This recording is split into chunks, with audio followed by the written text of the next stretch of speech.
Hello everyone, কেমন আছো তোমরা সবাই? আমি আর আমরা কিন্তু বেশ ভালো আছি। তো দিনগুলো খুব সুন্দরভাবে সত্যিই কাটছে।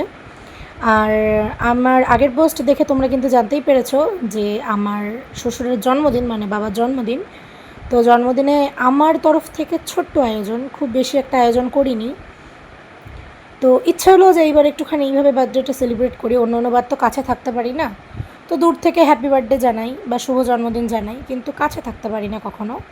কিন্তু এইবার ভাবলাম যে তাহলে বাড়ি এখানে আছি যখন, প্লাস ছুটিও যখন আছে, ছুটিতেও যখন এসছি, তাহলে কেন না একটুখানি বার্থডে সেলিব্রেট নিজের মতন করে করা যাক। তো দেখো এই রান্নাগুলো না, এখানে যা যা আইটেম আছে, এখানে কিন্তু আমি সব কিছু করিনি। আমি সব কিছু না, বলতে গেলে আমি শুধু একটা আইটেমই করেছি, সেটা হচ্ছে পনিরের তরকারি।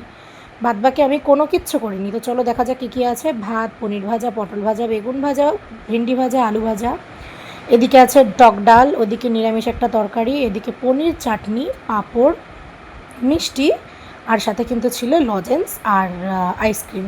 তো এই ছোট্ট আয়োজন করেছিলাম বাবার জন্য। তো কেমন হয়েছে ভিডিওটা একটু কমেন্টে জানিও। So tata.